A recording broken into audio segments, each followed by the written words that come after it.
नमस्कार, capital TV Bihar देख रहे हैं आप और आपके साथ मैं हूं दिव्या। देखिए, बिहार में एक बार फिर से जंगल राज आ गया है। हम ऐसा इसलिए कह रहे हैं क्योंकि बीते दिन अनंत सिंह के साथ जो घटना घटी उसको लेकर बिहार की सियासत जो है गर्मा गई है।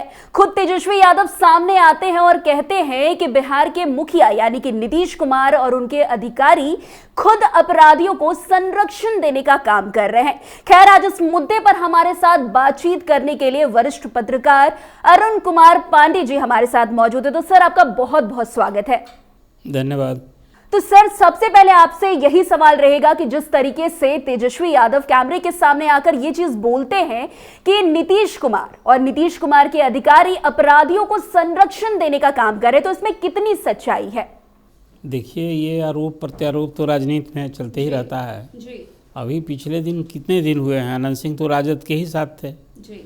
उनकी मिसेज जो मोकामा की एमएलए हैं वो राजद की एमएलए थी। पाला बदल लिया पिछले साल फरवरी महीने में जी।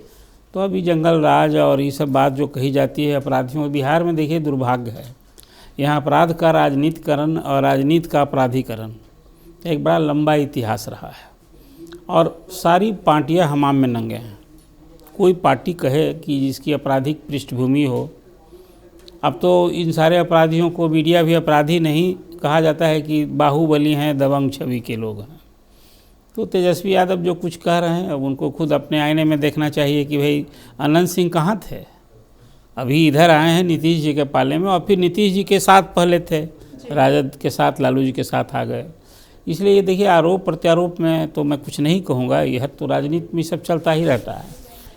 तो इस पर जंगल राज आ गया। अब तो जंगल राज की जो कहानी है वो भी लालू प्रसाद और राबड़ी देवी का जो कार्यकाल था, जो राजद का शासन था, उसमें ये बात होती थी। लेकिन हाँ, ये बात सही है कि अभी पिछले महीनों में या पिछले वर्ष में इधर हाल के दिनों में अपराध की जैसी घटनाएं हो रही हैं जी। तो एक चिंता का विषय तो है। रही बात की तेजस्वी की बात पर, अब उस पर तो जदयू के लोग ही जवाब दे सकते हैं। तेजस्वी ने एक लाइन मतलब इनडायरेक्ट वे में बोलने की कोशिश की कि नीतीश कुमार ने बाहुबलियों को निकालने का काम किया, दो बाहुबलियों को निकालने का काम किया, एक तो अनंत सिंह है और दूसरा आनंद मोहन। तो जो नीतीश कुमार ने इन दोनों बाहुबलियों को खुद निकलवाया जेल से जैसे तैसे करके, तो क्या लग रहा है नीतीश कुमार ने जो अभी ये काम किया वो उन्हीं के ऊपर एक तरीके से बोझ बनता जा रहा है, क्योंकि इसी पर बार बार सियासत हो रही है। तेजस्वी यादव हो या जितने भी विपक्ष के नेता है लगातार इस मुद्दे को लेकर नीतीश कुमार को घेरते नजर आते हैं। तो इस पर क्या कुछ कहना चाहेंगे? ये दोनों जो नाम आप ले रहे हैं ये तो पाला बदलने वाले लोग ना हैं जी। आनंद मोहन भी उसी तरह से लालू जी के साथ थे जी। और अंतिम क्षण में लोकसभा चुनाव के पहले याद कीजिए क्या अनंत मोहन नीतीश कुमार के प्रति, एनडीए गवर्नमेंट के प्रति जब वो जेल में थे उसके पहले की बात मैं कर रहा हूँ, तब कि नीतीश कुमार राजद के साथ थे।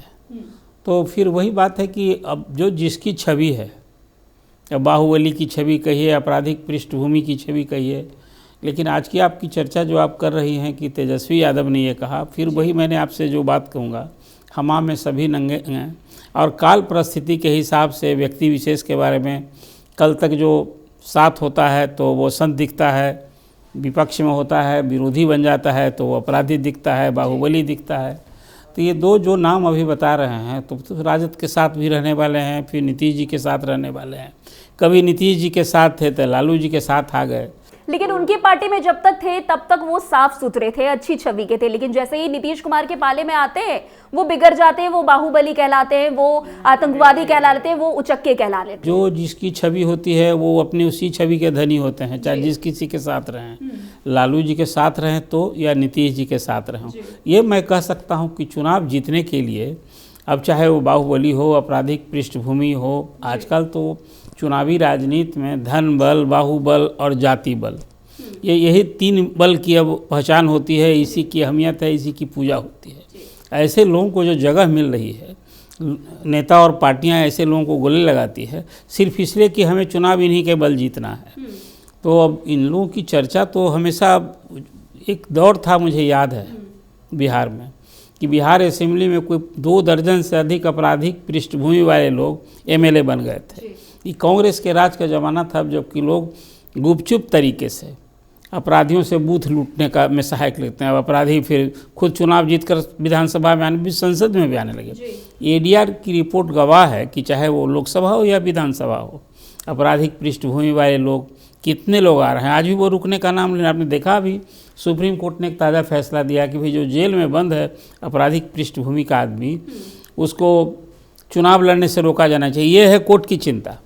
समाज भी चिंतित है। समय समय पर ये राजनेता लोग जब चर्चा करते हैं ऐसी बात करते हैं, लेकिन जब टिकट देना होता है, चुनाव जीतने की गारंटी होती है, तो ऐसे बाहुबली वो सभी लोग अपने छवि के, वही उनकी यूएसपी होती है और उसी के भरोसे दे। अब तो ये है कि आपराधिक पृष्ठभूमि वाले लोगों को खुद टिकट, भाजपा ने अभी क्या किया, अभी 4 सीटों के उपचुनाव हुए तो सुनील पांडे की क्या छवि है?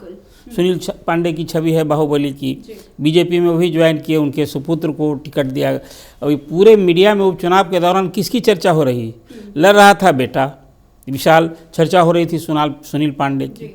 तो इसलिए मैंने ये बात कही। वहाँ देखिए उसी तरह से बेलागंज में चर्चा हो रही थी, बाहुबली छवि है सुरेंद्र यादव की, जो एमपी हैं अभी जहानाबाद से, लड़ रहा था उनका सुपुत्र। चर्चा हम आपकी मीडिया के लोग सुनील पांडे ये कर रहे थे, आप सुरेंद्र यादव की।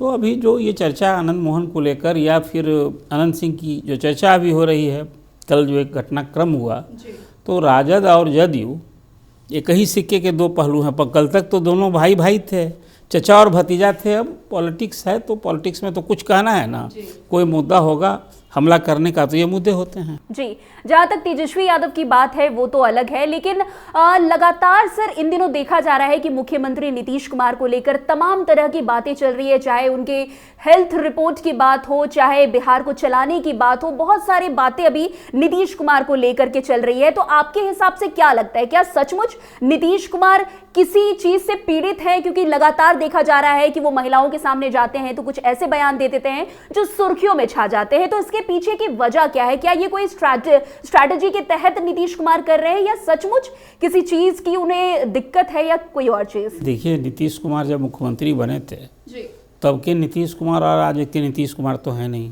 जी। उम्र और सेहत की तो चिंता है, समाज को भी चिंता है, प्रदेश को भी चिंता है। रही बात, आपने देखा अभी मुख्यमंत्री प्रगति यात्रा पर हैं। अब तो मीडिया को उनका सिर्फ वीडियो आ रहा है, ऑडियो भी नहीं आ रहा, कहाँ क्या बोल रहे हैं। हेलीकॉप्टर से उतरते हैं या कार से उतरते हैं तो चलते हुए देखता है लोग, फीता काटते हुए देखता है, लेकिन मुख्यमंत्री का उद्बोधन से भी अब मीडिया वंचित हो गया है और सामान्य तौर पर मीडिया को करीब जाने भी नहीं दिया जा रहा है और मीडिया से इंटरेक्ट नहीं कर रहे हैं। क्या दर्शाता है? ये दर्शाता है कहीं ना कहीं कि मुख्यमंत्री नीतीश कुमार जो पहले थे वो अब नहीं हैं। मीडिया से आखिर क्यों दूर हैं? हाँ, सेहत की बात तो होती है। पिछले दिन देखा आपने मुख्यमंत्री एक पखवाड़े महीना दिन कभी पब्लिक अपीयरेंस नहीं हुआ था। पूरे आपने देखा कि थोड़ा वो अपने सेहत के प्रति ज़्यादा चिंता है।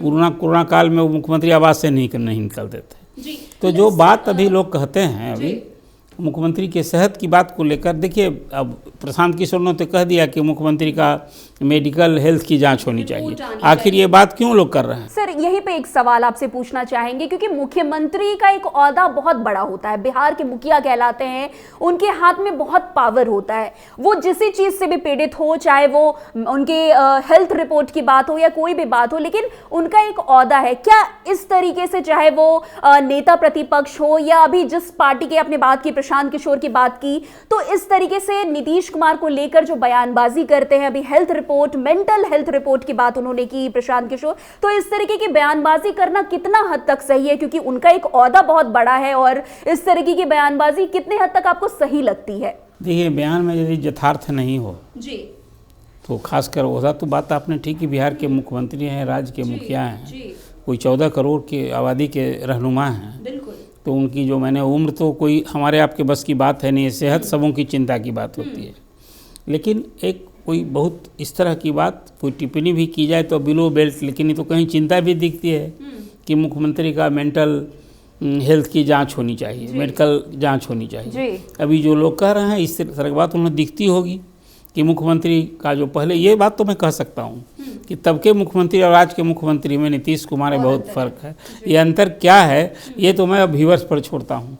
हम कोई डॉक्टर चिकित्सक हैं नहीं कि ना उनकी मेंटल जांच, लेकिन जो मैं देखता हूँ जो पहले से जिस ढंग से उनका इंटरेक्शन हुआ करता था, एक्सटेम्पोर बोला करते थे, न उस तरह की आज बोली शैली है। तो एक नपा तुला कुछ शब्द बोलते हैं, भाषण देते हैं। लोकसभा के चुनाव के दौरान भी आपने देखा ये सब अंतर आखिर क्यों आया है? तो ये कहीं ना कहीं इसलिए मैंने आपसे कहा कि नीतीश कुमार की उम्र और सेहत तो एक चिंता का विषय ही। उम्र किसी की बढ़ती है तो न शरीर वो रहता है, न मन मस्तिष्क वो रहता है। अब सब तो नरेंद्र मोदी नहीं बन सकते हैं।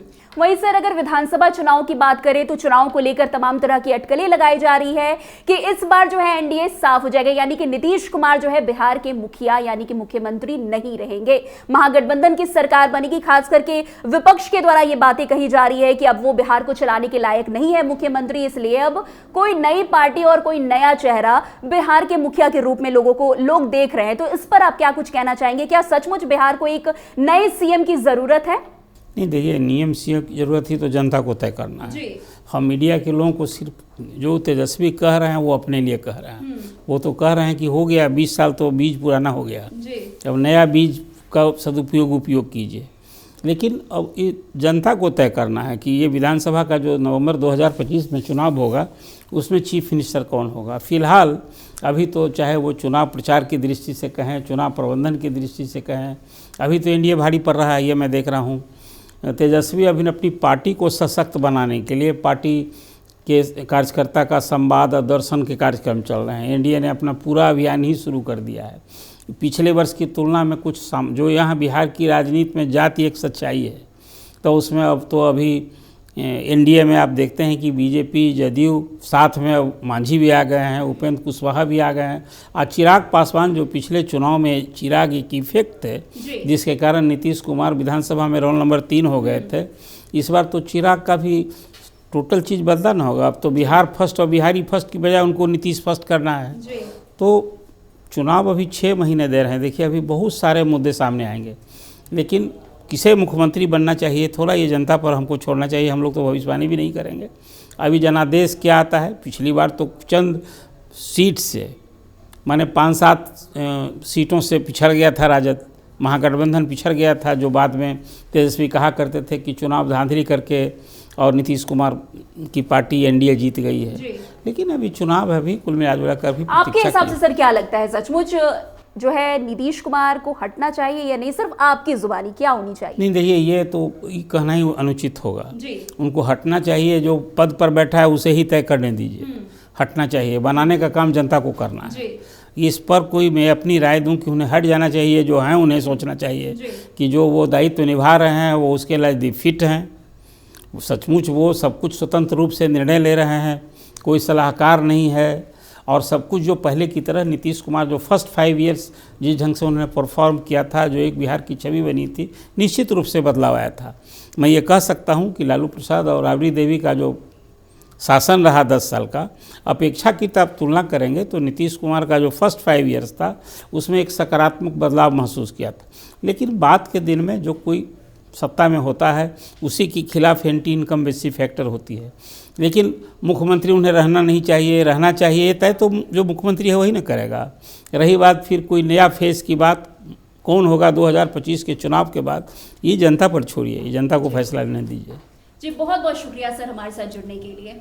तो आपने सुना अरुण कुमार पांडे सर की जुबानी की किस तरीके से 2025 के विधानसभा चुनाव में कुछ बड़ा हो सकता है। अब इनका साफ कहना है कि ये तो जनता पर ही छोड़ दीजिए कि आने वाले समय में कौन बिहार के सीएम बनेंगे। खैर, आज के इस प्रोग्राम में बस इतना ही। अन्य खबरों में हमारे साथ ऐसे आगे बने रहें और देखते रहिए। तब तक के लिए कैपिटल टीवी बिहार। धन्यवाद।